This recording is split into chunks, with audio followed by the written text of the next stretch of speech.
तो आज मैं एक्सप्लेन करने वाला हूँ Amazon प्राइम वीडियो पर एक स्पेशल सुपरनैचुरल क्राइम। इसके अंदर टोटल 8 एपिसोड है। ट्रस्ट मी, यह सीरीज बहुत ही इंटरेस्टिंग है। तो बिना किसी देरी के चलते हैं सीधा सीरीज एक्सप्लेन की तरफ।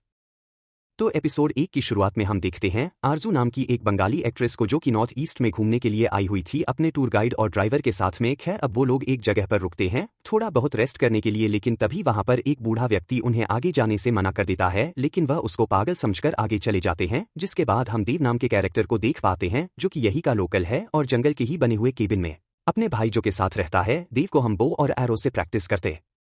हुए देखते हैं, जिसमें अब वह काफी सालों के प्रैक्टिस से परफेक्ट हो गया था। जिसके बाद हम देखते हैं अरूप सिंह को, जो कि एक ऑफिसर है जिसका रिसेंटली मुंबई से नॉर्थ ईस्ट में ट्रांसफर हुआ था और उसकी वाइफ की कुछ ही समय पहले मौत हो गई थी और वह अपनी बेटी परी के साथ यहाँ पर आया है। अब तभी अरूप पुलिस स्टेशन को ज्वाइन करता है, जहाँ पर कमिश्नर उसको एक खून के बारे में बताता है, जो कि सुबह ही हुआ था और यह इसलिए इतना जरूरी है क्योंकि नॉर्थ ईस्ट में मर्डर्स यूजुअली होते नहीं थे, वहां पर यह पिछले 3-4 साल में दूसरा या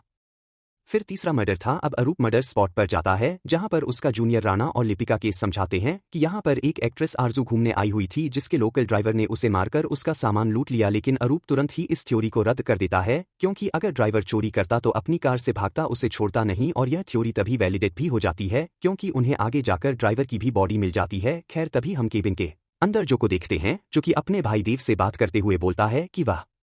एक लड़की से बहुत प्यार करता है और साथ ही साथ वह यह भी बोलता है कि अब देव को और नहीं भागना चाहिए, क्योंकि वह लोग पिछले 15 सालों से किसी से बचते हुए जगह बदल रहे हैं। अब जो वहां से जाने लगता है और देव उसको अपनी जैकेट देता है, और जो इसे बहुत ही ज्यादा खुश था क्योंकि वह जैकेट उसे काफी पसंद थी। वहां से वह घर चला जाता है। देवम मार्केट जाता है, जहां पर वह जो को देखा है, जो कि अपनी गर्लफ्रेंड के साथ बहुत खुश था, और यह देखकर देव भी काफी खुश होता है। जिसके बाद देव अपने दोस्त के पास जाता है, जो कि एक लोहार होता जिससे वह अपने बाण को बनवाता है। तभी शॉप पर राणा आता है, जो कि लोहार से बोलता है कि अगर कोई चोरी की ज्वेलरी बेचने आएगा तो वह राणा को इन्फॉर्मेशन दे। देव वहां से जाने लगता है, लेकिन रास्ते में उसको डोमो मिलती है, जिसके पिता देव के फ्रेंड थे, और देव डोमो से बात करने लगता है और हम समझ पाते हैं कि वह देव को अंदर ही अंदर पसंद करती है। कुछ देर के बाद देव वहां से चला जाता है और जंगल में प्रैक्टिस करने लगता है, लेकिन तभी उसको अरूप की बीवी दिखाई देती है, जिसके पीछे जाने पर वह यह देखता है कि एक लड़की ब्रिज से जंप करके खुद को खत्म करने वाली थी, लेकिन वह उस लड़की को बचा लेता है और वह लड़की बहुत ही ज्यादा परेशान प्रतीत होती है, तो वह वहां से चली जाती है। और यह लड़की कोई और नहीं बल्कि अरूप की बेटी परी थी, और इसलिए ही अरूप की बीवी देव को इस तरफ लेकर आई थी। लेकिन यहाँ पर हम जानते हैं कि अरूप की बीवी तो मारी जा चुकी है, तो इसके पीछे राज क्या था, यह तो बहुत ही खतरनाक चीज है। क्या वह घर से भाग गई थी या फिर क्या हुआ था, इसके बारे में अरूप तक को नहीं पता। खैर, अब बात करें परी के बारे में, तो उसे बहुत ही अजीब आवाज बार बार सुनाई देती है, जिसे वह बहुत ही ज्यादा परेशान रहती है, और यह चीज उसकी माँ की मौत के ड्रामा से शुरू हुई थी, लेकिन देव ने तो उसकी माँ को देखा है, तो यहाँ पर था क्या, यह चीज धीरे धीरे बढ़ती जा रही थी। अब दूसरी तरफ अरूप को राणा यह बताता है कि आरजू का चोरी हुआ सामान कोई बेच रहा है, और अरूप टीम के साथ जंगल में जाता है, जहाँ पर वह लोग अलग अलग होकर सस्पेक्ट ढूंढना चालू कर देते हैं। अब देव भी वहां पर पास ही प्रैक्टिस कर रहा था कि तभी उसे गन शॉट की आवाज आती है, और सभी लोग उस पॉइंट पर जाते हैं जहां से आवाज आई थी। तो देव भी वहां पर चला जाता है, जहां रास्ते में उसको डोमो मिलती है, जो कि यह बोलती है कि उसके पिता यहां पर शिकार के लिए आए थे। तभी अरूप और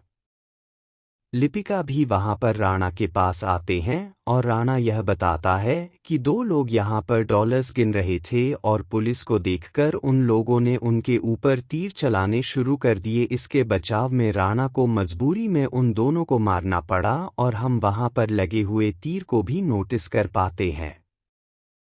अब अरूप आगे जाकर चेक करता है, तो उसको जो कि यानी कि देव के भाई की बॉडी मिलती है, जो कि अरूप को कुछ बोलता है और वही दम तोड़ देता है। अब देव और डोमो वहां जाकर यह देखते हैं कि राणा ने असल में डोमो के पिता को मार दिया है, और इसी शूटआउट में जो को भी गोली लग गई थी और वह भी खत्म हो चुका है। अरूप देव से बोलता है कि वह लोग चोरी का सामान बांट रहे थे। तब देव बोलता है कि जो चोरी कर ही नहीं सकता, और देव वहां पर एक रिचुअल करने लगता है, क्योंकि उसके हिसाब से जो निर्दोष था, और अगर उसका भाई जो निर्दोष था तो वह सच तक जाना चाहता है कि उसके साथ ऐसा क्यों हुआ। अब तभी देव जो का हाथ होल्ड करके अपना रिचुअल परफॉर्म करता है और आत्माओं की दुनिया में चला जाता है, जहां पर जो से पूछता है कि वह कहाँ है, जिस पर देव उसको उसकी मौत के बारे में बताता है और इससे जो बहुत ही दुखी था। तभी देव जो को बताता है कि उसके पास कुछ शक्तियां हैं जिनके बारे में उसने आज तक जो को नहीं बताया था, जिनकी वजह से वह अतीत को और किसी भी मरे हुए पर्सन के आखिरी 1 घंटे को देख सकता है। और यही शो का नाम भी है द लास्ट आवर। और देव ने अपने भाई से और बाकी सबसे इस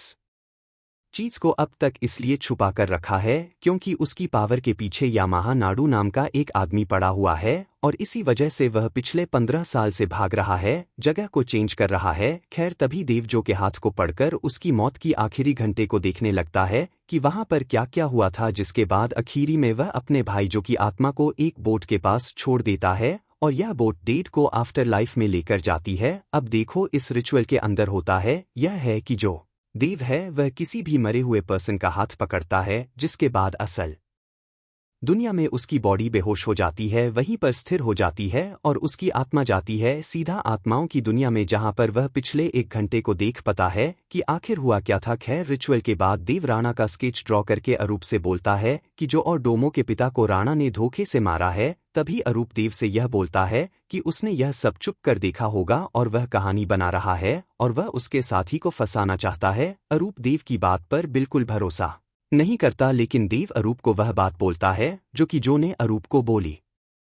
थी करने से पहले, और अब जाकर उसे देव पर थोड़ा सा यकीन होने लगता है क्योंकि जो की बोली हुई बात दूर से सुनना इम्पॉसिबल था। तभी अरूप देव से पेड़ पर एक बाण शूट करवाता है और वह नोटिस करता है कि जो देव का बाण था वह पेड़ के खाली ऊपरी सतह पर लगता है, लेकिन जो दूसरा बाण था वह अंदर तक धंस हुआ था, जैसे उसे हाथों से किसी ने पेड़ पर गड़ाया हो। और अब कहानी बिल्कुल साफ हो जाती है। असल में हुआ यह था कि राणा ने डोमो के पिता और जो को मारा था, जबकि वह बिल्कुल निर्दोष थे और पेड़ पर वह बाण लगा दिया था ऐसा दिखाने के लिए कि